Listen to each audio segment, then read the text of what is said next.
entendre Je pleurais en silence de Joe Peters. Chapitre 5. Salcabou. Dès que nous avons franchi le seuil de la maison victorienne mitoyenne sur un côté que maman louait à la ville, j'ai compris quelle serait ma place dans la hiérarchie familiale. Loin d'être considérée comme spéciale, j'étais reléguée au rang le plus bas. Larry et Barry sont apparus dans l'entrée et les premiers mots de Larry ont été «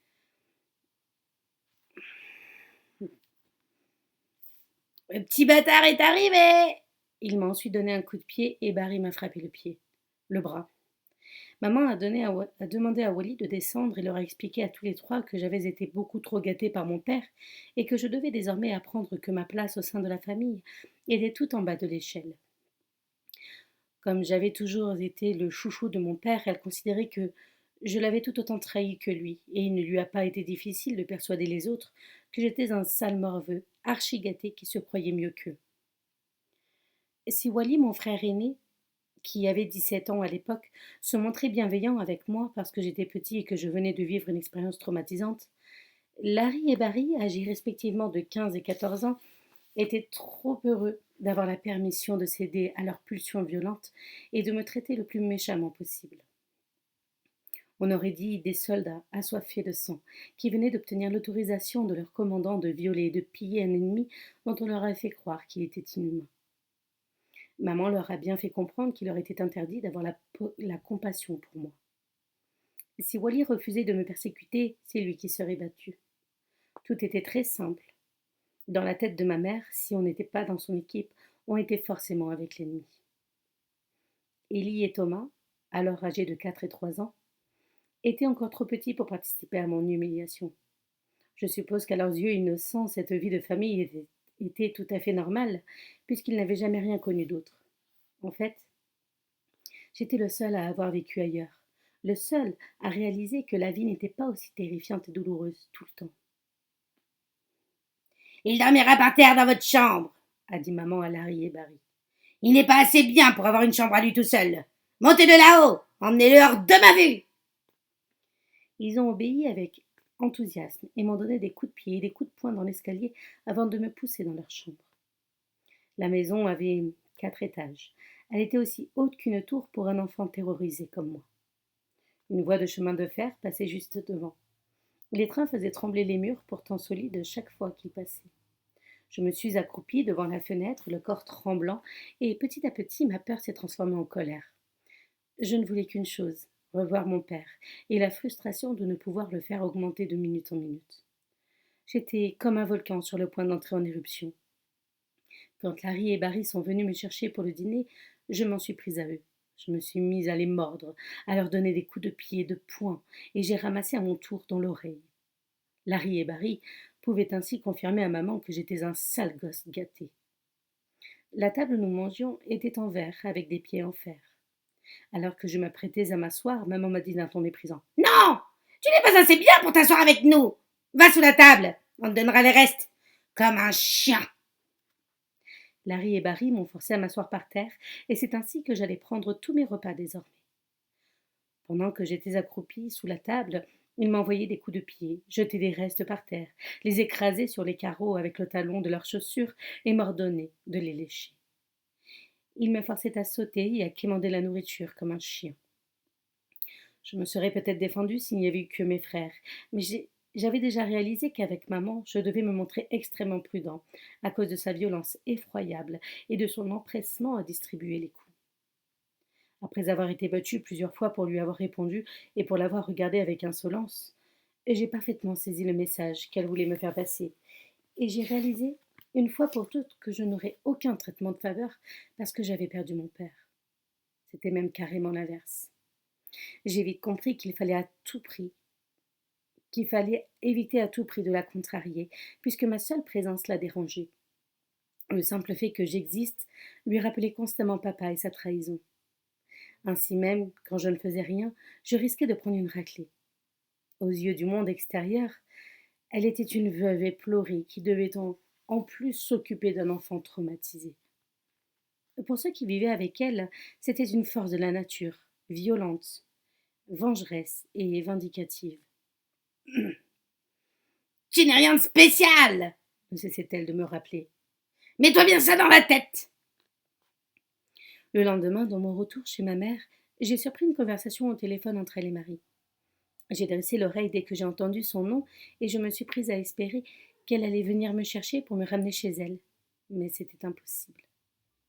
Je vais te dire une chose. Tu peux l'avoir maintenant. Il n'est plus d'aucune utilité à présent. Je vais te le laisser payer l'enterrement, lui a dit maman en jubilant. Je ne comprenais pas de quoi elle parlait, mais j'ai appris plus tard que Wally que maman refusait de payer les funérailles et insistait pour que ce soit Marie qui s'en charge.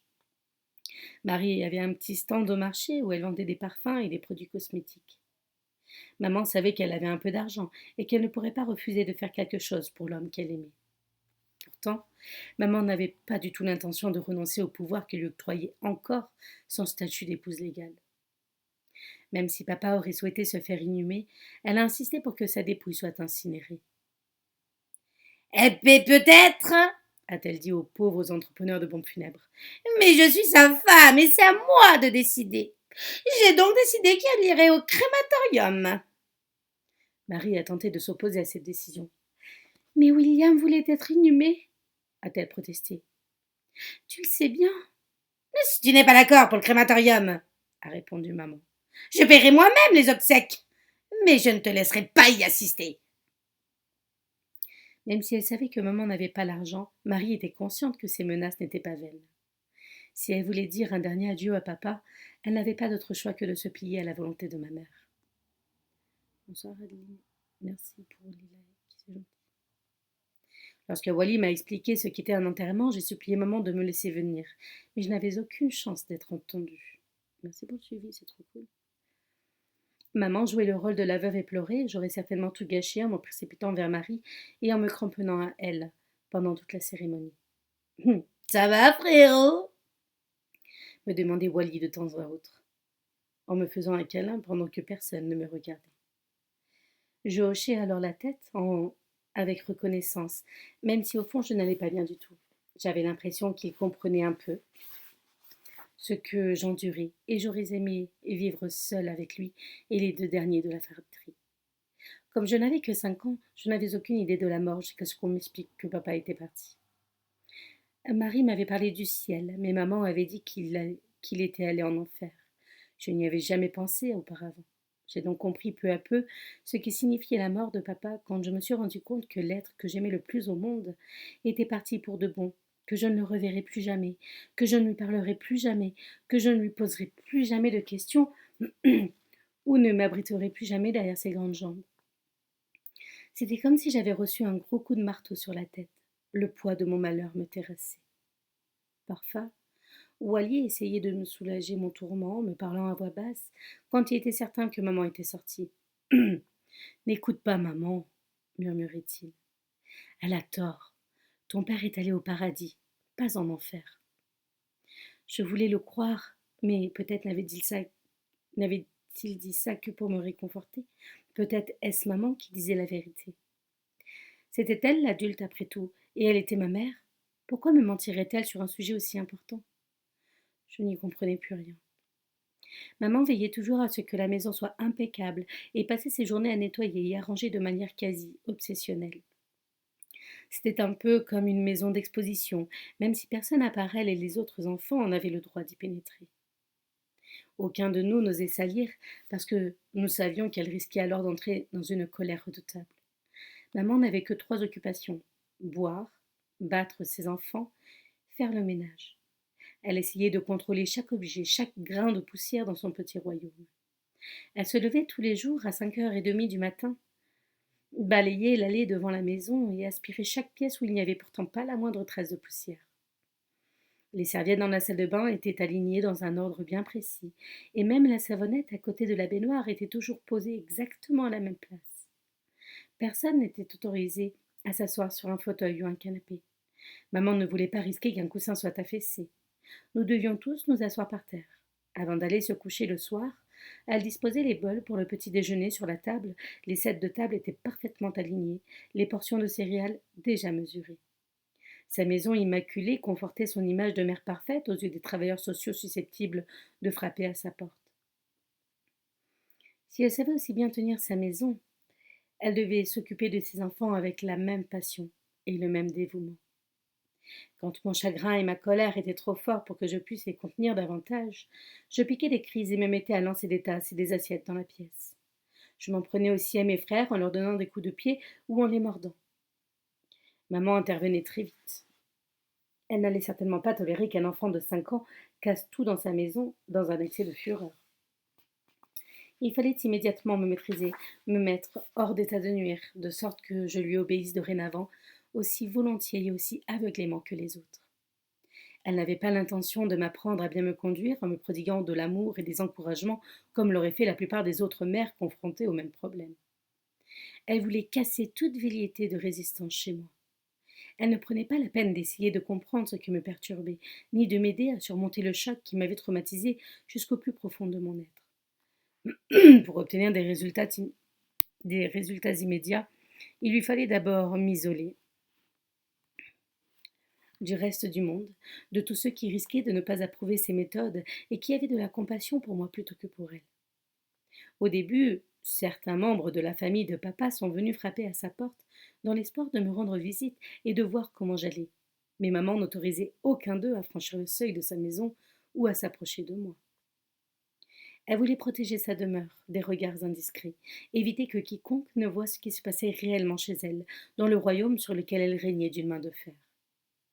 Quand quelqu'un s'aventurait jusqu'à sa porte, elle le chassait de sa propriété avec un chapelet d'injures, un flot ininterrompu d'obscénités. Fous de camp ou j'appelle la police hurlait-elle. Dégagez de là.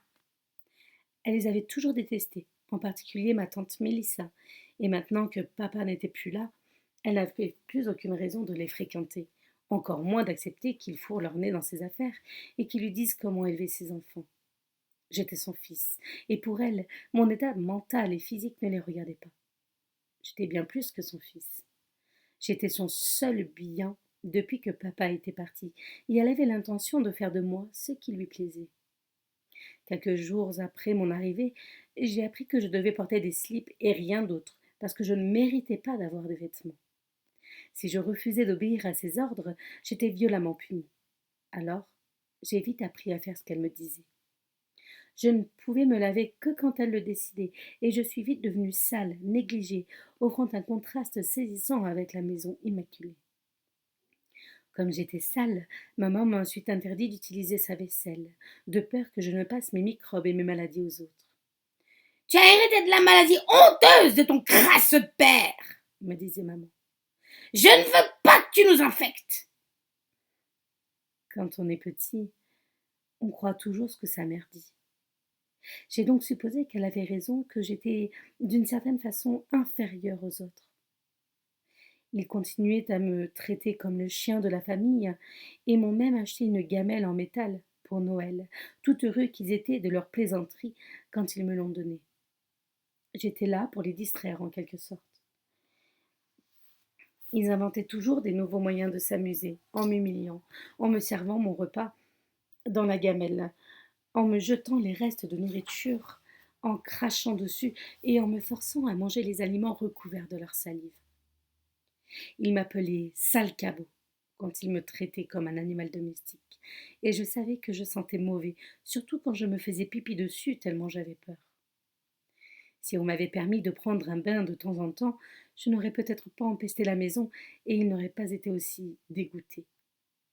Les jours passant, le choc, la peur et le chagrin ont fini par envahir complètement mon esprit, m'empêchant parfois de laisser les mots sortir de ma bouche. Je voulais dire tellement de choses, mais quand j'essayais de parler, les muscles de ma gorge semblaient se figer, refusant de m'obéir, me faisant bégayer. J'avais l'impression que quelqu'un tentait de me museler. J'étais obsédée par mon père. Je revoyais sans cesse les images de son accident. J'entendais les mots de maman résonner dans ma tête. J'essayais de dire « Je veux voir mon père !» même si je savais que ces mots allaient m'attirer les foudres de ma mère.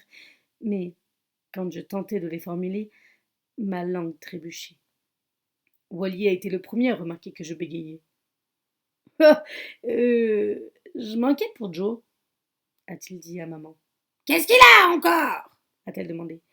« Il ne parle pas. »« C'est sûrement une angine, a-t-elle dit. « Il va bien !» La semaine suivante, mon bégaiement n'a cessé d'empirer. Quelques jours plus tard, mon cerveau avait complètement perdu le contrôle de ma voix, et je suis devenue muet, incapable de prononcer des mots aussi simples que oui, non ou à l'aide. Maman a pensé au départ que je jouais la comédie, que je cherchais juste à l'embêter, mais elle a fini par admettre que Wally avait peut-être raison, et elle a accepté de m'emmener chez le docteur. Une fois dans le cabinet du médecin, elle lui a raconté mon histoire de façon très poignante, émouvante, pour bien lui faire comprendre que c'était elle la plus à plaindre maintenant qu'elle avait perdu son mari et qu'elle devait élever ses 6 enfants toute seule. Le pauvre garçon a tout vu, a-t-elle dit d'une voix larmoyante, feignant de ravaler ses sanglots. Il a vu son père prendre feu sous ses yeux il y a quelques semaines. Ils étaient si proches, tous les deux. Oh, ça l'a bouleversé. Le médecin m'a examiné et a écouté tout ce qu'elle avait à dire, puis lui a expliqué ce qui m'était arrivé. Je pense que le choc a rendu Joe muet, a-t-il dit doucement. La réaction de ma mère semblait le préoccuper encore plus que mon état. Oh, William est un si bon mari, un si bon père, a-t-elle repris. Ah, c'est une tragédie pour toute la famille, mais encore plus pour Joe. Oh, et voilà maintenant qu'il est muet par-dessus le marché. Dans combien de temps va-t-il retrouver l'usage de la parole et son état normal? Ce n'est peut-être que provisoire, a dit le médecin d'un ton sceptique. À l'évidence, il n'en avait pas la moindre idée. À moins que ce problème ne s'installe dans le temps. Il ne nous reste plus qu'à attendre et voir comment les choses vont évoluer. Quand nous avons quitté le cabinet du docteur, maman avait réalisé que j'étais bel et bien devenue muet et que ce n'était pas de la comédie.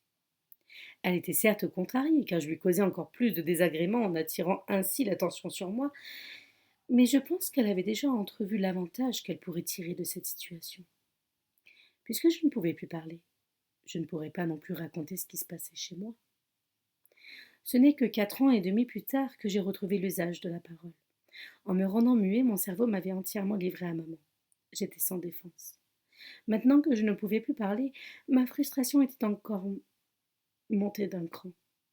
J'entrais dans des crises de colère incontrôlables, au cours desquelles je tapais sur les meubles, jetais des objets, donnais des coups de pied dans la porte. Je n'en avais pas vraiment conscience, mais plus je me comportais mal, plus je faisais le jeu de maman en lui prouvant que j'étais un enfant difficile, en lui montrant le mérite qu'elle avait de m'élever seule. Maman semblait vraiment apprécier la violence. Elle aimait tout autant la regarder qu'en être l'auteur. Elle avait installé une sorte de ring dans le deuxième salon de la maison et demandait à mes 3 frères aînés de se combattre les uns les autres, jouant à la fois le rôle de leur entraîneur et du public. La pièce n'était pas aussi élégante que le reste de la maison, car elle avait mis ses plus beaux meubles dans le premier salon. C'était un endroit de la maison où personne n'entrait jamais, à part les membres de la famille.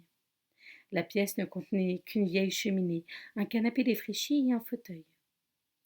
Elle aurait pu être une salle de séjour agréable si nous avions été une famille heureuse. C'était en tout cas un lieu où maman pouvait se détendre, décompresser sans s'inquiéter si des taches de sang venaient souiller la moquette. Les rideaux étaient toujours tirés, il y avait même du grillage devant les fenêtres pour éviter les regards indiscrets. Bonsoir Zoé, merci pour les likes, c'est gentil. Même quand elle ouvrait les fenêtres pour aérer la pièce, elle laissait les rideaux tirés, voulant à tout prix éviter que quelqu'un ne jette un œil sur son fief intime et ne voie ce qu'il y faisait. Quand elle avait envie de se distraire, elle s'asseyait dans cette pièce avec une tasse de thé et poussait les garçons à se battre comme des gladiateurs dans la Rome antique, jusqu'à ce que l'un d'eux pisse le sang. « Continue !» hurlait-elle. « Bats-le ! Tue-le !» S'ils osaient refuser, ils recevaient immédiatement une correction encore pire que tout ce qu'ils auraient pu s'infliger mutuellement. Peu lui importait qu'ils se blessent.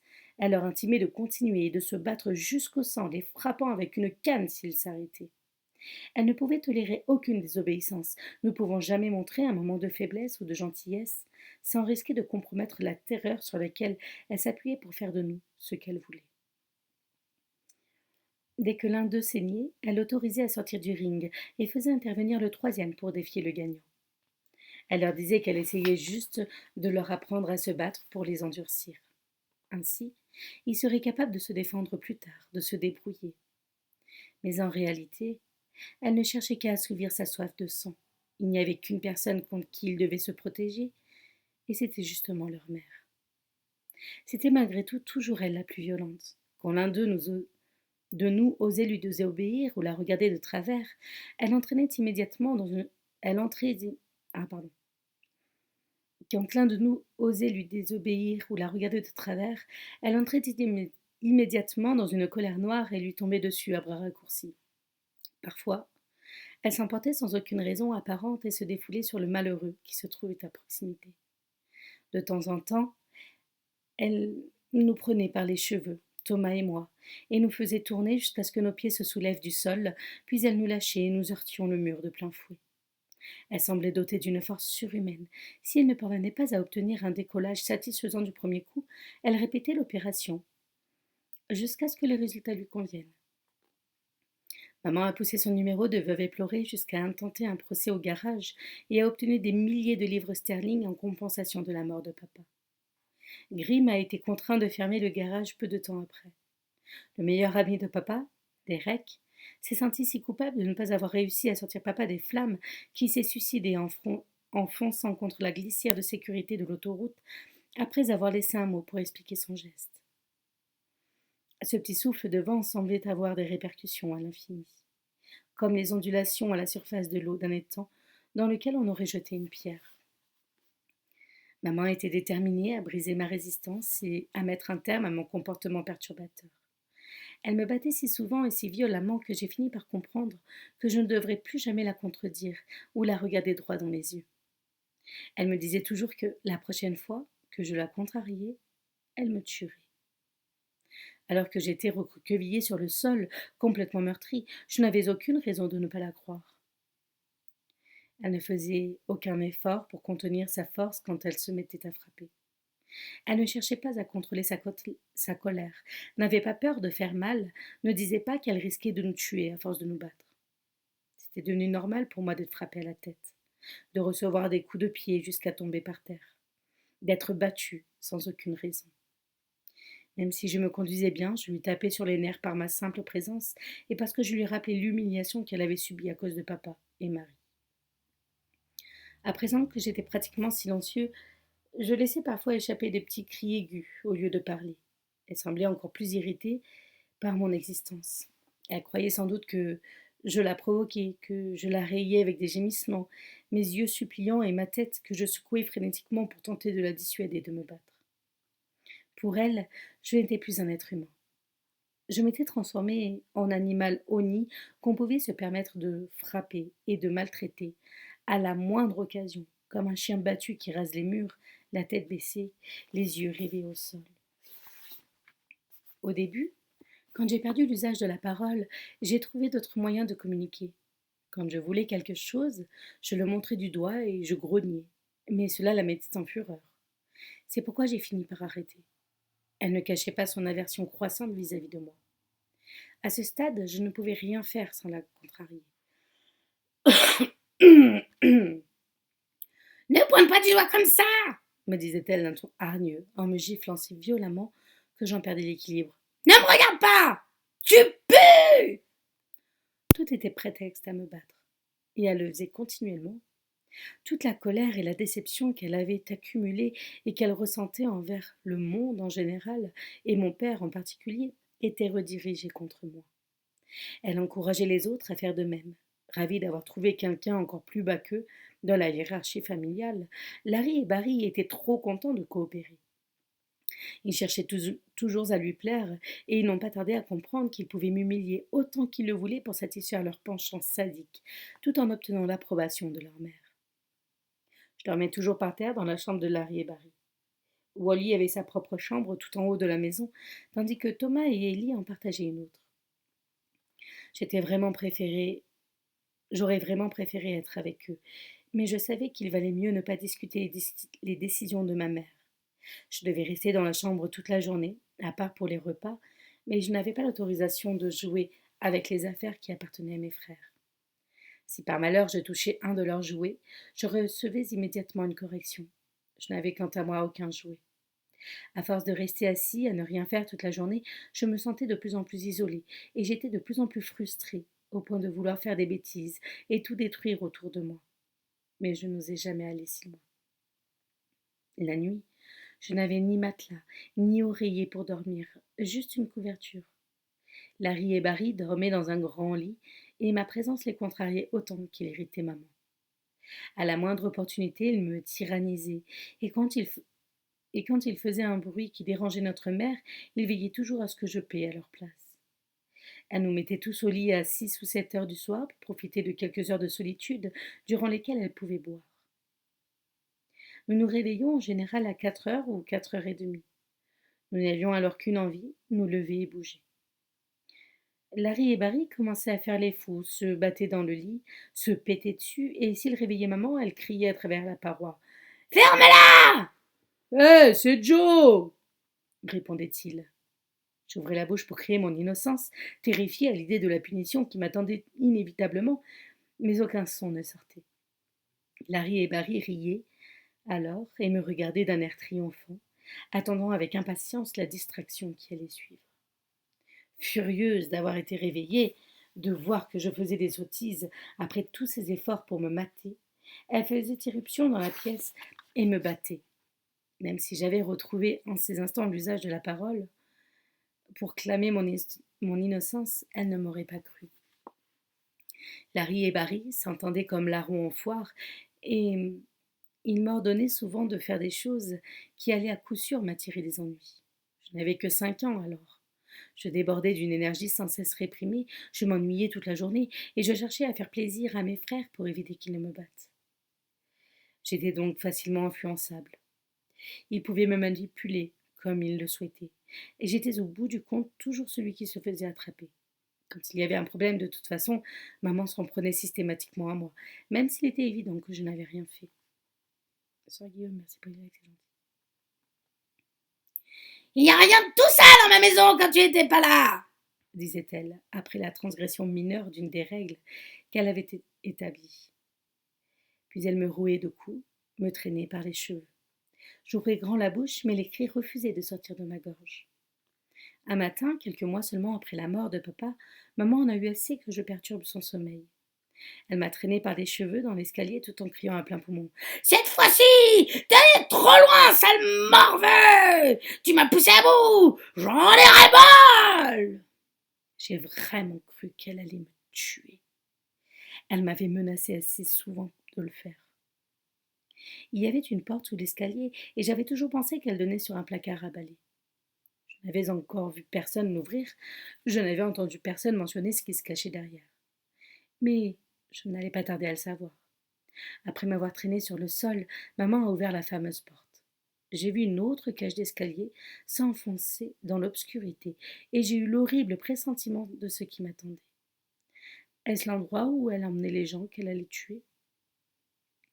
Elle a appuyé sur l'interrupteur, et j'ai vu pour la première fois le sous-sol de la maison, sans vraiment comprendre d'abord de quoi il s'agissait. Ça n'avait rien à voir avec le monde propre et bien rangé du reste de la maison. Il y avait une odeur de moisie et d'humidité qui semblait se dégager des ombres formées par la lumière de l'ampoule. De grosses toiles d'araignée pendaient le long des murs des briques et de bois nus. Elle m'a poussé dans les marches tout en me donnant des coups de pied et des coups de poing. En bas, il y avait une autre porte en bois d'œuvre très épaisse qu'elle m'a forcé à franchir en me donnant une dernière gifle particulièrement violente. Elle m'a jeté dans la pièce comme si j'étais un vulgaire sac de pommes de terre. Elle a allumé une autre lumière et j'ai découvert avec horreur mon nouvel environnement. C'était une cave qui ne contenait rien d'autre qu'un vieux matelas crasseux appuyé contre un mur. Incapable de me supporter une seconde de plus, elle a claqué la porte derrière moi et a éteint la lumière de l'extérieur. J'ai entendu qu'elle coinçait quelque chose sous la poignée pour m'empêcher de sortir. Puis elle a remonté l'escalier en battant des semelles. J'étais désormais dans le silence et l'obscurité. J'ai cru d'abord que j'étais dans le noir total, mais lorsque mes yeux se sont habitués à mon nouvel environnement, J'ai aperçu de petits rayons de lumière à travers une brique creuse dans le mur, une fois que l'aube s'est levée. J'y voyais juste assez pour avancer un tâtonnant. Même s'il n'avait pas bloqué la porte, je ne me serais pas aventuré à l'ouvrir sans sa permission pour atteindre l'interrupteur. Le froid commençait à me transpercer les os, et n'ayant pour seul vêtement que mon slip, je frissonnais dans l'obscurité. Qu'allait-il advenir de moi? J'entendais les trains passer à toute vitesse et j'aurais aimé monter dans l'un des wagons bien chauds que j'avais vus si souvent passer et partir le plus loin possible de cet endroit. J'étais entrée dans un monde dont j'ignorais l'existence quelques minutes auparavant. Un monde qui allait devenir ma cellule de prison pendant les 3 prochaines années.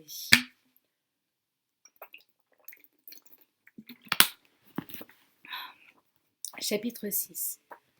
Incarcération. Je ne pense pas que maman ait eu au départ l'intention de transformer cette pièce au sous-sol en prison, le jour où elle m'a traîné dedans, où elle m'a enfermée pour la première fois. Il n'y avait pas de verrou à la porte. Il a été installé plus tard, ce qui signifie qu'elle n'avait pas planifié mon emprisonnement. Je suppose qu'elle en a juste eu assez de moi ce matin-là, assez de ce qu'elle considérait comme un comportement perturbateur d'enfant gâté. Elle ne voulait plus avoir à me supporter et souhaitait me donner une bonne leçon, une fois pour toutes. Ce n'est qu'une fois que je me suis retrouvée dans cette cellule qu'elle a réalisé que c'était le meilleur endroit pour moi. Elle avait par hasard trouvé un moyen de me garder hors de vue tout en ayant la possibilité de venir me trouver quand elle voulait décharger son amertume et sa colère sur quelqu'un. Elle pouvait me garder là aussi longtemps qu'elle le désirait parce qu'elle ne devait rendre de compte à personne. Lorsqu'un enfant disparaît, ce sont en général ses proches inquiets qui donnent l'alerte. Mais dans mon cas, c'était justement mes proches qui avaient orchestré ma disparition. Alors, pourquoi quelqu'un l'aurait-il remarqué? Les autres personnes qui se seraient peut-être fait du souci pour moi avaient été chassées par maman dès le départ. Marie et ma tante Mélissa, par exemple, ne s'attendaient certainement pas à avoir de mes nouvelles. Pendant que les enfants normaux jouaient dehors au soleil, allaient à l'école, se faisaient des copains et apprenaient plein de choses, j'étais assis tout seul dans l'obscurité. Autant que je sache, pendant ces 3 ans, aucun travailleur social n'a demandé où j'étais ou ce qui m'était arrivé. Peut-être sont-ils venus frapper à la porte de maman, mais elle a sans doute inventé une histoire pour les convaincre que tout allait bien. Peut-être leur a-t-elle dit que j'étais partie ailleurs, mais ils auraient alors demandé à en avoir la preuve. Mon nom devait pourtant bien apparaître quelque part dans le système, puisque j'étais allée voir le médecin quand j'étais devenue muet. Je devais donc avoir au moins un numéro de sécurité sociale. Je suis aussi pratiquement certain que maman a touché des allocations pour moi, parce qu'elle avait besoin de chaque centime qu'elle pouvait amasser. Comment avais-je pu disparaître ainsi sans que personne ne se pose de questions, ne s'inquiète de mon sort? Peut-être les services sociaux étaient-ils un peu perdus parce que j'avais vécu à 2 adresses différentes, chez maman et chez Marie, à moins qu'il n'y ait tout simplement trop de dossiers à traiter. Je n'en sais rien, et je suppose que je ne découvrirai jamais la vérité. Après être resté assis un bon moment sur le sol nu en ce premier jour, à tendre l'oreille à l'affût du moindre bruit de pas m'indiquant qu'elle descendait les marches pour me donner une nouvelle correction, j'ai trouvé le courage de me lever et de poser le matelas par terre pour pouvoir m'allonger plus confortablement. J'ai failli m'étouffer en sentant l'odeur fétide d'humidité et de renfermé qui a soudain envahi la pièce lorsque le matelas est tombé sur le sol et qu'un nuage de poussière s'est soulevé. La puanteur a empli mes poumons et j'avais du mal à respirer. C'était pourtant un soulagement pour mes membres squelettiques de ne plus être en contact direct avec le sol, même si le matelas était plein de bosses. À peine me suis-je allongée qu'une envie d'uriner s'est fait sentir. Je n'avais pas vidé ma vessie depuis la veille au soir, et j'ai réalisé qu'elle était pleine et qu'elle me faisait mal. Je ne savais pas combien de temps j'allais rester enfermée au sous-sol, et je n'avais pas le courage de taper contre la porte pour appeler à l'aide, ou même pour la faire céder et monter l'escalier dans l'obscurité. Sachant trop bien que maman se mettait toujours dans une colère noire quand je me faisais pépi dessus, j'ai essayé de me retenir, mais la douleur était si intense que j'ai dû renoncer et que j'ai uriné par terre. Pourtant, malgré le soulagement qui m'a immédiatement envahi, je savais que j'allais avoir de gros ennuis si elle voyait la flaque. J'espérais qu'elle ne reviendrait pas avant que tout ne soit complètement évaporé. Mais c'était peu probable. L'urine a laissé une nouvelle odeur dans l'air. Même si je me sentais mieux physiquement, j'avais l'impression d'être encore plus sale pendant que j'attendais la suite des événements en me demandant si c'était la fin et si on allait me laisser mourir de faim et de soif. Quelques heures plus tard, j'ai entendu des pas dans l'escalier et la lumière s'est éclairée dans ma cellule. J'ai presque été aveuglée par cette luminosité soudaine. Quand maman a ouvert la porte et est entrée, j'ai immédiatement vu l'expression de son visage, qu'elle avait senti ce que j'avais fait, et je me suis recroquevillée sur le matelas, car j'étais sûre de recevoir des coups. Espèce de sale petite merde, a-t-elle grondé en retroussant ses lèvres en une moue de dégoût. T'es même pas encore propre à ton âge. Comme je m'y attendais, elle s'est mise en fureur, parce que j'avais osé souiller sa maison, même ce coin lointain, sale et oublié. Puisqu'elle avait une nouvelle raison d'être en colère, elle en a profité pour me tirer par les cheveux et me traîner sur le sol avant de me frapper violemment. Tout en me tenant par les cheveux, elle m'a forcé à me mettre à genoux et à plonger mon visage dans la flaque de pipi avec toutes ses forces, comme si elle essayait d'inculquer la propreté à un chiot particulièrement têtu. Elle appuyait si fort sur ma tête que j'ai cru qu'elle allait me casser le nez. Espèce de sale petit bâtard, a-t-elle hurlé pendant qu'elle maintenait ma tête dans la flaque. Puis, elle a appelé Wally. Apporte-moi le balai à franges, Enzo. Quand Wally est arrivé au sous-sol, elle m'a jeté le balai dessus de toutes ses forces. Nettoie-moi ça tout de suite, a-t-elle ordonné. Elle m'a regardé travailler tout en me criant des ordres. Faites plus fort, prends plus d'eau. Puis elle s'est tournée vers Wally. Va me chercher encore 2 seaux d'eau froide, lui a-t-elle dit. Et il est remonté pour aller jeter l'eau sale. J'ai supposé qu'elle allait utiliser l'eau froide pour rincer le sol. Pourtant, lorsqu'elle est revenue avec les seaux, elle l'a renvoyé, puis a versé le contenu des 2 sur moi. L'eau glaciale m'a littéralement coupé le souffle. Tu pues, a-t-elle hurlé. Sale morveux. Elle a laissé un des seaux avec moi pour que je puisse m'en servir de toilette, puis a bloqué la poignée de porte de l'autre côté et m'a laissée seule dans l'obscurité. Je tremblais de tout mon corps sur le matelas trempé et je me suis sentie complètement seule. Qu'allais-je devenir? Allais-je mourir de froid ou de faim? Au départ, l'un d'eux m'apportait de la nourriture 1 fois par jour, la plupart du temps.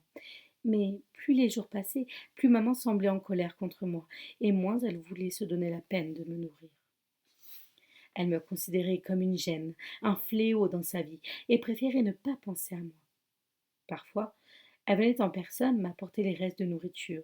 D'autres fois, elle envoyait Larry et Barry, qui profitaient de cette occasion pour m'humilier encore un peu plus. Pour eux, le chien de la famille était désormais confiné dans une cage, ce qui signifiait qu'ils n'avaient plus à supporter ma puanteur dans leur chambre. Une fois qu'ils ont réalisé que plus ils me martyriseraient, plus maman était contente, ils ont profité de chaque occasion pour déverser leur haine sur moi et satisfaire leurs pulsions sadiques. Tout comme avant, ils crachaient dans ma nourriture et la jetaient par terre, me forçant à la lécher comme un chien, ce qui était 100 fois pire sur les briques sales et crasseuses de la cave que sur le sol impeccable de la cuisine de maman. Joe a encore piqué une crise, maman, disait-il. Il a jeté sa nourriture par terre. Qu'est-ce qu'on fait? Elle descendait alors les marches à grand bruit, me frappait et appuyait mon visage sur le sol dans la nourriture pour me punir d'être aussi irrespectueux et ingrat. Quand ils apportaient de l'eau en bouteille, elle avait souvent un drôle de goût, mais je n'avais aucune idée de ce qu'ils mettaient à l'intérieur. Parfois, ils allaient jusqu'à coller le bouchon sur la bouteille, si bien que j'étais contraint de ronger le plastique pour pouvoir boire. Mes dents de bébé n'ont pas tardé à devenir trop faibles par manque de nutrition et d'hygiène. Et elles ont commencé à s'effriter et à casser dès que je m'en servais pour mastiquer. Le mal de dents s'est ajouté à la longue liste des maux dont je souffrais. Finalement, je ne me suis plus souciée ni de la douleur ni du goût. J'avais tellement soif que j'aurais bu n'importe quoi. Parfois, maman emportait même mes slips parce qu'elle disait que je les avais salis. Sale merde! Tu as besoin d'une bonne leçon! Puis elle me laissait nue pendant des jours. Elle a fixé un verrou de fortune de l'autre côté de la porte. Comme ça, elle n'était plus contrainte de coincer la poignée chaque fois qu'elle entrait et sortait. Je n'avais donc aucune chance de sortir de là par mes propres moyens. Parfois, quand il venait pas me voir pendant 1 ou 2 jours, je demandais ce qui allait advenir de moi s'il m'oubliait complètement. Ne serais-je plus qu'un squelette sur le matelas quand il penserait enfin à descendre? Pourtant, je préférais encore me tenir tranquille et mourir au calme plutôt que de frapper contre la porte à cause de toute la colère et de la douleur que j'allais endurer. Souvent, quand maman me punissait, elle me parlait de papa, ponctuant ses coups de diatribe. C'était un sale type, un mari minable, et tu es aussi minable que lui. Elle n'avait toujours pas digéré le mal qu'il lui avait fait. Plus le temps passait, plus sa rage envers moi lui semblait augmenter. Elle était devenue une véritable obsession pour elle, maintenant qu'il était mort. Elle était peut-être furieuse qu'il lui ait échappé ainsi en mourant prématurément. Elle n'avait désormais plus les moyens de l'atteindre, plus les moyens de transformer sa vie en enfer, et elle reportait toute sa frustration sur moi. Chaque fois que je te regarde, je revois ce salaud, disait-elle en m'assénant une série de coups de poing. Je pensais de mon côté constamment à lui. Je me souvenais du temps où nous avions passé ensemble et je souhaitais de tout mon cœur qu'il soit encore en vie. Durant les heures interminables que je passais seule dans la cave, je parlais avec lui dans ma tête, tout comme je discutais à voix haute autrefois quand nous étions ensemble dans sa voiture ou au garage. Je le voyais assis sur le matelas à côté de moi en train de me répondre. Parfois, quand mes membres étaient trop ankylosés ou que j'avais trop froid, je me levais et faisais les 100 pas, imaginant que je partais me promener avec papa. Je passais par toutes les émotions pendant ces journées. Parfois, quand j'étais en colère contre lui parce qu'il était trop inconscient, trop négligent avec sa vie et qu'il m'avait laissé seule avec maman et les autres, alors qu'il savait que j'avais besoin de sa protection. Parfois, je sombrais dans un désespoir total. Je ne souhaitais qu'une chose alors, mourir pour être auprès de lui tout le temps. Je suis un bon garçon, Dieu, priai-je. S'il te plaît, viens me chercher, emporte-moi aussi, s'il te plaît. Laisse-moi être avec papa. De temps à autre, je me laissais carrément aller à rêver à une vie complètement différente. J'imaginais très fort que j'avais une gentille maman et un gentil papa encore en vie, qui m'aimaient tous les deux, qui vivaient ensemble et qui avaient fondé une famille heureuse. Les images dans ma tête semblaient presque réelles. Ces rêves éveillés me permettaient de faire passer un peu le temps, mais le retour à la réalité était d'autant plus dur que je réalisais que ce n'était qu'une invention de mon esprit et que j'étais toujours allongé tout seul dans le noir, dans le froid, mourant de faim. J'en avais alors presque la nausée. Parfois, maman et les autres me laissaient seule pendant si longtemps que le seau que j'étais censé utiliser en guise de toilette était rempli. Quand il était plein à ras-bord, je retenais mon urine le plus longtemps possible, de peur de le faire déborder, de peur qu'on ne plonge mon visage dedans. Mais je n'avais la plupart du temps pas d'autre choix que de me soulager. La puanteur émanant du seau était telle que quiconque entrait dans ma cellule avait des hauts le cœur et était obligé de se couvrir la bouche et le nez, renforçant l'idée que je n'étais qu'une créature sale et puante. Je ne valais pas mieux qu'un animal en cage qu'il fallait régulièrement nettoyer et laver à grande eau. Lorsque le seau débordait et que la flaque autour s'agrandissait, j'essayais de trouver d'autres endroits qui absorberaient plus facilement l'humidité, mais maman s'en rendait toujours compte et finissait toujours par m'enfoncer la tête dedans. Un jour, alors que j'étais enfermée au sous-sol depuis plusieurs mois, maman a fait une annonce surprise. « Tu peux trop !» a-t-elle dit. « Ça passe à travers le plancher. Alors, tu vas prendre un bain. Avance, espèce de morveux !» Elle m'a accompagnée dans la salle de bain sans manquer de me brutaliser, et de montrer son impatience en me giflant plusieurs fois pendant le trajet. Une fois que je me suis retrouvée dans la douche, elle m'a frotté avec toute la violence dont elle était capable. J'ai cru entendre une voix d'homme dans la maison pendant que j'étais en haut, et lorsqu'elle m'a raccompagnée à la cave, j'ai vu que quelqu'un était descendu et avait fixé un verrou digne de ce nom à la porte, un verrou doté d'une clé qu'on pouvait tourner 2 fois comme pour inscrire mon emprisonnement dans la durée. Elle avait sans doute fait appel à un serrurier. Elle officialisait en quelque sorte mon incarcération et j'ai senti le courage m'abandonner un peu plus. Allais-je rester enfermée toute ma vie, jusqu'au jour de ma mort? Ça en avait tout l'air. Les mois passant, j'ai fini par m'habituer au bruit qui me parvenait par la brique creuse et de la maison au-dessus, et j'ai identifié chacun d'eux. Comme j'étais constamment plongée dans l'obscurité, je devais tendre l'oreille pour récolter des informations, et mon ouïe était de plus en plus affûtée maintenant que je n'avais plus aucune distraction visuelle.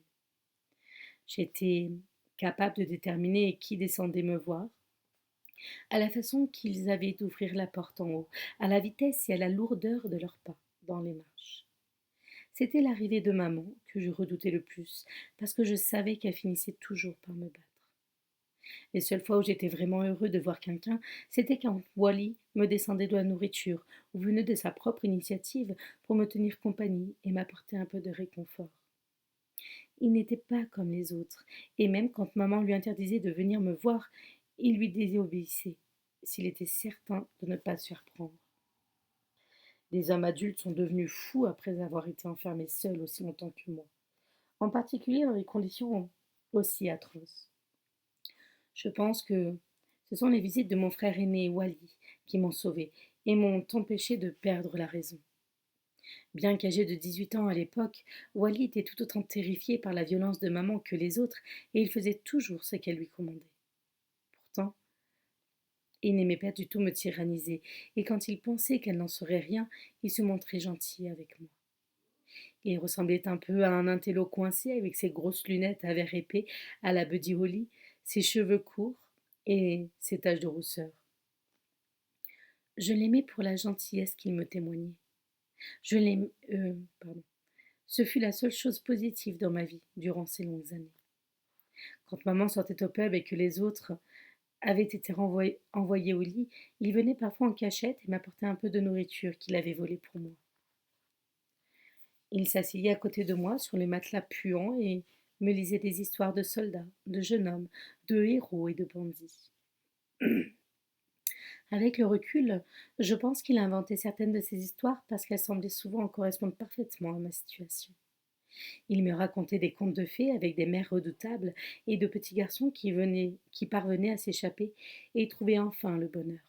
Je pense que c'était sa façon de me donner un peu d'espoir. Il voulait me dire ainsi qu'un jour les choses changeraient et que mon cauchemar ne durerait pas éternellement. Contrairement aux autres, il me traitait presque comme un adulte. Tu as bientôt 7 ans maintenant, disait-il. Il est temps pour toi d'être fort et courageux. Je savais qu'il avait raison, parce que toutes les histoires qu'il me lisait parlaient de ça, de jeunes garçons qui se comportaient comme des héros dans l'épreuve et qui triomphaient du diable. Pourtant, je ne pouvais m'empêcher de penser que c'était facile à dire pour lui qui avait au moins sa liberté et une belle chambre bien chaude où il pouvait se réfugier pour échapper aux cris et à la violence. Quand nous n'étions rien que nous deux, il riait de maman et la traitait d'ivrogne. J'ignorais ce qu'était une ivrogne et je n'avais plus la parole pour le lui demander, mais j'imaginais que c'était une sorte de travail qu'elle faisait. Je me disais même qu'elle devait être particulièrement douée dans son domaine et gagner beaucoup d'argent pour pouvoir nourrir autant d'enfants. À force de passer autant de temps seule dans l'obscurité, j'ai fini par prendre du retard par rapport aux enfants de mon âge, car je ne progressais pas dans mon acquisition du langage et je ne voyais plus ce qui se passait à l'extérieur. Wally était la seule personne à me parler correctement. Les autres ne faisaient que pester contre moi et me rayer. Il n'y avait que lui pour m'apprendre des choses. Mais comme je ne pouvais pas lui poser de questions, le savoir qu'il pouvait m'apporter était limité. Parfois, Il arrivait à me faire rire dans ma tête, et même si je ne mettais aucun son, il devinait que je riais parce que je faisais des petits froncements de sourcils chaque fois. Il se mettait alors à rire, et pendant quelques minutes, j'étais heureux et capable d'oublier toutes mes douleurs et mon malheur. Maman est un peu barjot, hein, a-t-il dit un jour, mais je ne savais pas ce que ça signifiait. Je l'ai regardé sans comprendre. Tu sais, elle a perdu la boule. Il a cherché une meilleure façon de m'expliquer. Il lui manque une case. J'essayais de comprendre pourquoi il était si grave de perdre une boule ou de n'avoir pas assez de cases. Il m'avait souvent dit qu'elle était malade dans sa tête, mais je ne voyais pas en quoi une boule perdue ou une case en moins pouvait provoquer de tels résultats. Les petits enfants apprennent presque tout ce qu'ils savent en posant des questions aux adultes. Quand on ne peut pas le faire, quand on passe parfois des jours et des jours sans voir personne, sans la moindre stimulation mentale, le résultat ne peut être que négatif sur un jeune cerveau. Cette situation a certainement ralenti mon développement pendant ces années, bloquant ma capacité à saisir le monde autour de moi et m'empêchant de comprendre des choses qui étaient déjà évidentes pour des enfants de mon âge. Je vivais dans une sorte de vide, coupé de la vie normale, sans aucune stimulation, hormis les visites furtives de Wally. Il essayait de m'encourager à parler, tentant patiemment d'extraire un son, le plus simple soit-il, de mon larynx apparemment paralysé, essayant constamment de me faire retrouver la confiance que les autres m'avaient enlevée à force de coups et de mauvais traitements. Un jour, tu vas grandir et devenir très intelligent, me promettait-il. En fait, je n'arrivais pas du tout à me projeter dans l'avenir puisque maman me disait toujours que je serais mort avant mon prochain anniversaire. Ça me faisait malgré tout du bien d'être flattée et de savoir que quelqu'un croyait en moi, en pensant qu'il y allait avoir un terme à toutes ces souffrances et que j'allais sortir de cette prison. Parfois, Wally me jouait aussi des tours. Une année, il est descendu le 1er avril et m'a dit que maman était tombée en bas et qu'elle était morte. J'ai eu l'impression qu'on enlevait un sacré poids de mon cœur. J'étais libre et Dieu avait répondu à mes prières. Quand Wally m'a dit que c'était un poisson d'avril et qu'il ne faisait que plaisanter, c'était comme si le monde venait de s'écrouler autour de moi. Ah, tu n'as pas cette chance, frérot, a-t-il dit avant de quitter ma cellule. Un soir, alors qu'il était descendu me voir, je n'arrêtais pas de trembler. Il m'a expliqué que mon corps récupérait du choc provoqué par les coups de maman 1 heure ou 2 auparavant. Une fois, mon cœur battait si vite que Wally a dit qu'il avait peur qu'il n'explose. J'ai dû avoir l'air paniqué quand il me l'a dit, parce qu'il a ri en voyant l'expression de mon visage. Ne t'inquiète pas, a-t-il dit. Je ne laisserai jamais cela arriver. Terrorisé à l'idée d'être surpris en bas avec moi, il s'esquivait très vite après avoir passé quelques minutes avec moi. C'est du moins l'impression que j'avais. Quand il entendait par la brique creuse les pas de maman dans l'allée qui menait à la maison, il savait qu'il lui restait juste assez de temps pour remonter, avant qu'elle ne fasse le tour de la maison et qu'elle n'ouvre la porte d'entrée avec sa clé. En général, elle revenait du pub ronde comme une bille et criait des obscénités à plein poumon à tous ceux qui se trouvaient dans la maison. Elle avançait encore moins vite alors et Wally parvenait à deviner l'endroit où elle se trouvait d'après le bruit. Je ne voulais pas qu'il me laisse seule dans le noir et je me cramponnais à ses jambes comme un bambin terrifié en levant la tête vers lui, avec des yeux suppliants et en gémissant comme un chiot. Je ne veux pas que ton frère ait des problèmes à cause de toi, disait-il, tout en cherchant à se dégager. Il faut que tu me laisses partir maintenant, Joe. Au bout du compte, il était contraint de me repousser et de se dégager par la force. Lorsqu'il atteignait la porte, il me poussait dans ma cellule et verrouillait derrière lui avant d'éteindre les lumières et de monter les marches 4 à 4. C'était lui en général qui montait pour aller le vider le seau me servant de toilette. Pourtant, il n'était autorisé à le faire que quand maman le lui ordonnait. Si elle l'avait surpris en train de faire quelque chose de gentil pour moi, il aurait eu de gros ennuis. Wally m'avait expliqué qu'il devrait parfois faire semblant d'être méchant avec moi quand maman et les autres garçons étaient dans les parages. Il disait que c'était dans mon intérêt, tout comme le sien, de continuer à jouer la comédie. Si elle pense que je suis gentil avec toi, elle ne me laissera plus jamais descendre et je ne pourrai plus t'aider. Une nuit, Il se sentait tellement mal pour moi qu'il a essayé de descendre à 2 heures du matin avec des gâteaux, pensant que maman était allée se coucher. Mais elle l'a surpris avant qu'il ne passe la porte sous l'escalier. Je l'ai entendu crier de l'endroit où j'étais allongée. Qu'est-ce que tu fous là à cette heure de la nuit? Où est-ce que tu vas avec tous ces gâteaux? Bah, c'est rien. Je voulais juste le taquiner un peu et les manger devant lui, a-t-il menti.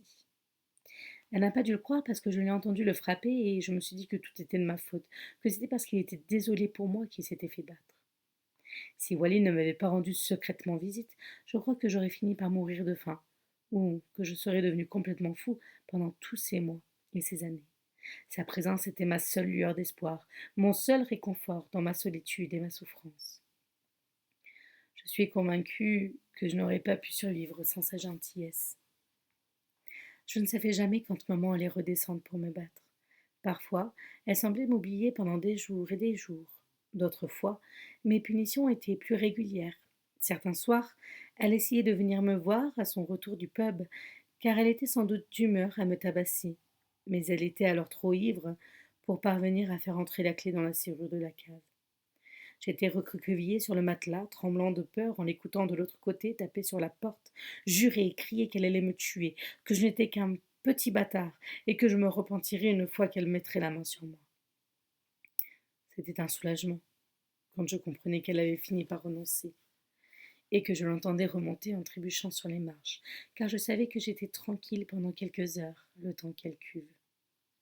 Cela faisait quelques mois que j'étais dans la cave quand maman, non contente de me battre arbitrairement, a décidé de m'infliger des corrections plus formelles, plus ritualisées. Elle a demandé à Larry et Barry d'apporter 3 vieilles chaises en bois dans la cave. Ils se mettaient alors à 3 pour me déshabiller et pour m'allonger sur les chaises. Pendant que mes frères me tenaient les poignets et les chevilles, maman me battait férocement avec un manche à balai ou avec des cannes de bambou qu'ils avaient volées dans le lotissement voisin.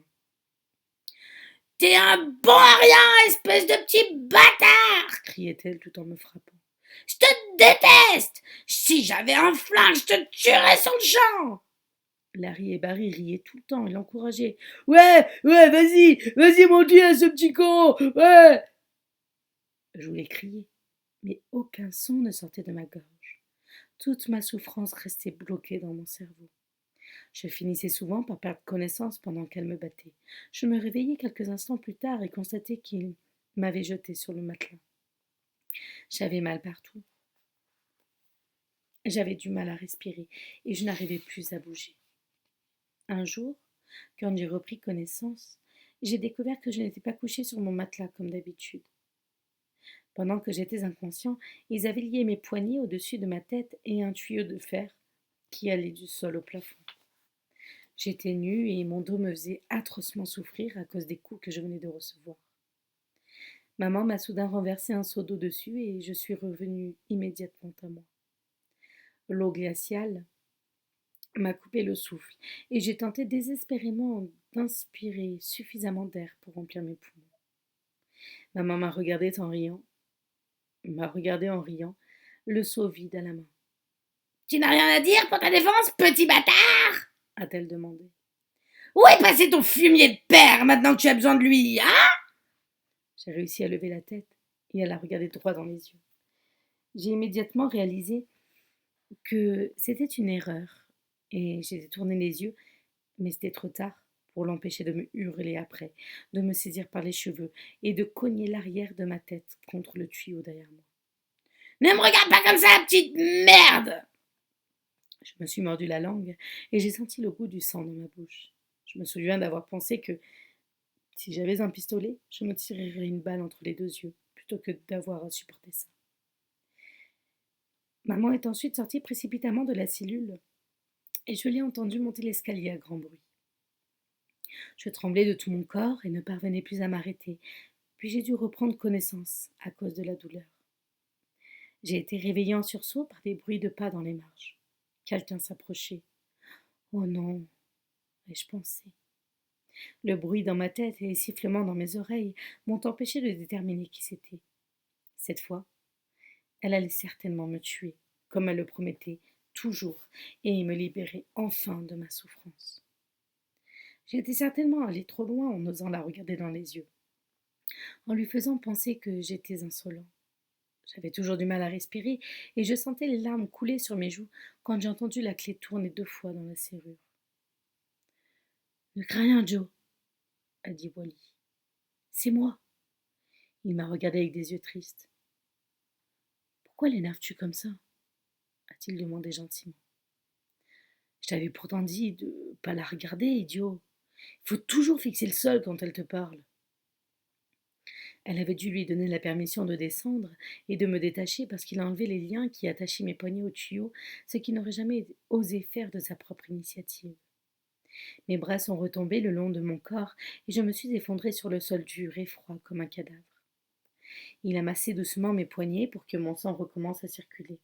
Puis il m'a soulevée du sol en me tenant sous les aisselles et m'a transportée jusqu'au matelas, où il m'a allongée sur le ventre avec précaution. Tout ça, c'est de la faute de ton père, tu sais, a-t-il dit en lavant doucement mes plaies avec de l'eau salée, mais je ne me souciais même plus de l'écouter. J'avais trop mal, j'en avais assez d'entendre toujours la même rengaine, même de la bouche de Wally. Ça a piqué un peu, m'a-t-il averti, et j'ai fait la grimace quand le sel a pénétré dans mes coupures. Ça me faisait du bien qu'il me soigne si gentiment malgré le sel qui me piquait. Au bout d'un moment, il s'est levé pour partir et m'a dit de rester couché tranquillement en attendant qu'il puisse revenir. J'ai entendu la clé tourner dans la serrure et la lumière s'est éteinte. Ses pas dans l'escalier semblaient de plus en plus lointains, puis le silence est retombé autour de moi.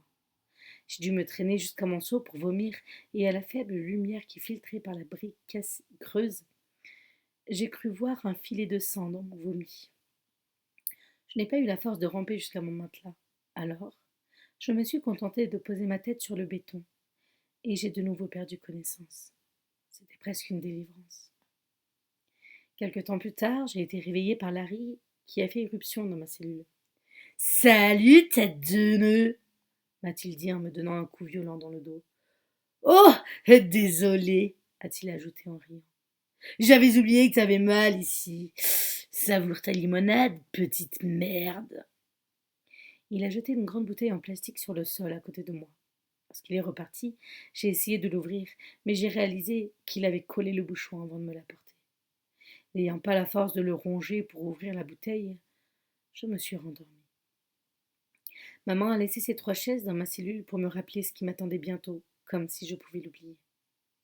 Comme j'aurais aimé retrouver la parole pour lui dire à quel point j'étais désolée que papa l'ait laissé tomber comme ça, et il est à ce point déçu. J'aurais aimé pouvoir dire ou faire quelque chose pour qu'elle cesse de me haïr de la sorte, mais plus les jours passaient, plus sa colère semblait s'intensifier. Comme j'étais faible et que je respirais constamment l'air humide, confiné et fétide de la cave, je suis devenue asthmatique. J'avais du mal à respirer, en particulier quand j'avais peur, ce qui était presque tout le temps le cas. Ma respiration bruyante et sifflante, quand j'essayais de remplir mes poumons, irritait maman au plus haut point et lui donnait encore une raison de me gifler, ce qui me coupait le souffle et ne faisait qu'aggraver mon problème. Je ne pouvais rien faire. J'étais totalement impuissant. Je n'avais aucun moyen de savoir depuis combien de temps j'étais enfermée dans la cave, mais j'ai appris un jour que c'était mon 7e anniversaire, quand Larry et Barry ont descendu les marches à grand bruit, ont allumé et ont crié « Bon anniversaire, bâtard! T'y es prêt pour une surprise, petit branleur ?» Puis ils ont fait irruption dans ma cellule en riant aux éclats, et j'ai su ce qui m'attendait parce qu'ils l'avaient déjà fait auparavant. J'en étais nullement impatient. J'avais juste peur. Tu mérites pas de cadeau, m'a dit maman en entrant dans ma cellule derrière eux. Parce que t'es le fils d'un salaud, d'un menteur et d'un mort. Chaque fois que c'était mon anniversaire, mes frères me lançaient le plus haut possible dans les airs, conformément à la tradition en Angleterre, mais au lieu de me rattraper, ils me laissaient retomber sur le sol en béton. Ils cherchaient vraiment à me faire mal et l'année de mes 7 ans n'a pas fait exception. Ma mère les regardait d'un air approbateur. Ils m'ont pris par les bras et les jambes tandis que je secouais frénétiquement la tête pour leur faire comprendre que ça ne me plaisait pas du tout. Mais ils ont fait comme s'ils ne comprenaient pas. Le choc, quand j'ai heurté le sol, m'a coupé le souffle. Il venait de terminer quand j'ai vu Wally entrer, un présent dans les mains. Joyeux anniversaire, frérot, a-t-il dit gentiment en posant le cadeau dans mes mains tremblantes. Je l'ai regardé, horrifié. Qu'est-ce qu'il lui avait pris? C'était une blague? Pourquoi m'offrait-il un cadeau en présence de maman? Il devait pourtant savoir quelle serait sa réaction. Maman me l'a arraché des mains et l'a lancé de toutes ses forces contre le mur, écrasant le contenu. J'ai entendu le bruit de casse.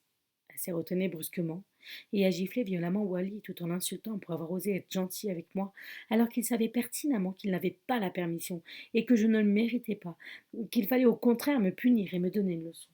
« Calme-toi, maman !» a-t-il dit en réfléchissant à toute vitesse. « C'était juste une blague. Je voulais taquiner un peu. J'espérais bien que tu allais lancer le paquet contre le mur devant ce petit salaud. » Je n'avais jamais vu Wally mentir aussi mal. Je ne pensais vraiment pas qu'il allait s'en tirer comme ça, mais maman a immédiatement arrêté de le crier après et s'est même excusée de l'avoir giflé. « Désolé, fiston, a-t-elle dit en lui souriant gentiment. Et tu sais que je me comporte parfois, ce petit bâtard mérite aucun cadeau. Il faut le laisser croupir. » Puis elle s'est penchée vers moi et a crié dans mon oreille. « Regarde ce que tu m'as fait faire, mon pauvre Wally, sale gosse !» J'ai gardé les yeux rivés au sol, trop terrifiée pour lever la tête. Ainsi, je n'ai pas vu le coup de pied partir, mais je l'ai parfaitement senti sur ma tête. Elle a ramassé le cadeau cassé, s'est retournée et est sortie de la cave en ordonnant à Larry et Barry de la suivre et en disant à Wally de fermer la porte derrière lui. Quand j'ai entendu qu'ils étaient partis, j'ai levé les yeux vers Wally et il m'a fait un clin d'œil, mais j'ai vu des larmes parler derrière les verres épais de ses lunettes. Désolé, a-t-il murmuré en silence avant de quitter la pièce et de verrouiller la porte comme maman lui avait dit de le faire. Je ne lui en voulais pas d'avoir menti. Je savais qu'il avait aussi peur d'elle que moi. J'étais même étonnée qu'il ait pris le risque de m'apporter un présent, et j'ai su qu'il ne referait plus jamais cette erreur. J'ai compris que maman m'avait encore cassé quelques dents avec son coup de pied. Je me suis souvenu que mon grand-père gardait ses dents dans un verre à côté de son lit et les mettait quand il se levait le matin, et je me suis demandé si, moi aussi, je pourrais avoir de fausses dents une fois que les miennes seraient toutes tombées. Mais je me suis mise à frissonner à l'idée de mettre ce terrible râtelier en plastique dans ma bouche. Je me suis pelotonnée sur mon matelas et je suis restée ainsi quelques heures en tentant de ne pas trop me refroidir. Puis j'ai entendu des bruits de pas et mon cœur s'est mis à battre si vite que je n'arrivais presque plus à respirer. Allait-il recommencer à me battre? La clé a tourné dans la serrure et j'ai vu Larry entrer. « Allez, tiens, petite bite, je t'ai apporté de délicieux restes !» a-t-il dit en ricanant et en me tendant la gamelle. Eh, désolé, nous avons mangé ton gâteau d'anniversaire. Il n'en reste plus pour toi. Si tu fais bien le beau, je ne cracherai peut-être pas dessus. Comme je mourais de faim, je l'ai regardé d'un air triste et suppliant comme l'aurait fait un chien. Il a éclaté de rire, puis a craché dans la gamelle avant de me la renverser dessus. J'ai ajouté quelques nouvelles saveurs, a-t-il crié en quittant la cave. Les restes étaient recouverts de sel et de poivre, ce qui les rendait pratiquement immangeables. J'avais des hauts le cœur à chaque bouchée, mais j'avais si faim que je me suis forcée à manger. Si je ne mangeais pas, mes douleurs d'estomac allaient encore s'aggraver. Je n'avais vraiment pas le choix. Les mois passaient et je survivais tant bien que mal. Je faisais les 100 pas dans ma cellule quand mes muscles s'engourdissaient trop. Je pensais à papa, ou j'imaginais ma famille idéale, mais surtout, je tendais l'oreille dans l'espoir d'entendre les pas de Wally dans l'escalier, de le voir m'apporter un peu de nourriture et de réconfort. Un jour, il m'a appris qu'il avait une petite amie. J'ai pensé, ah, une petite amie, Berk. Je n'aimais pas du tout cette idée. Je savais que je n'avais aucune chance de faire sa connaissance parce qu'aucune personne sensée n'aurait amené sa petite amie dans un endroit aussi horrible que ma cellule. Maman ne l'aurait jamais permis de toute façon. Je doute même qu'elle laisse entrer une fille dans cette maison. Elle avait trop peur que la fille s'aperçoive de quelque chose et en parle à l'extérieur. Quant à Wally, il n'était certainement pas pressé de lui présenter sa famille. Comment pourrait-il montrer à une fille ce que sa famille faisait subir à son petit frère et attendre d'elle qu'elle ne dise rien? Il était probablement terrifié à l'idée de la perdre si elle en savait trop. Il n'était certainement pas fier du comportement de sa mère, qui était allée jusqu'à enfermer son fils dans la cave.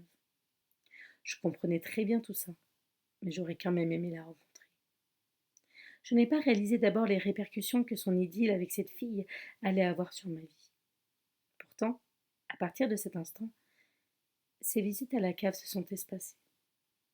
Je suppose qu'il sortait souvent, qu'il passait beaucoup de temps chez elle. Mieux valait sortir le plus souvent possible de cette maison quand on en avait la possibilité. Ainsi, ma vie est devenue encore plus misérable sans le réconfort qu'il m'apportait. Parfois, je m'allongeais sur le matelas et pleurais pendant des heures et des heures. Aucun son ne sortait de ma bouche, si ce n'est un faible gémissement, mais le chagrin me faisait trembler de tout mon corps. J'avais mal à la poitrine et ma gorge se serrait. C'était comme si j'étais écrasée par un poids énorme. En de tels instants, je perdais tout espoir. Je pensais vraiment que ma vie continuerait ainsi, jusqu'au jour où maman tiendrait enfin sa promesse et me tuerait. Je vous remercie à tous d'être passés. Je vous souhaite une agréable soirée, puis on se retrouve très vite pour la suite. Bisous, bisous.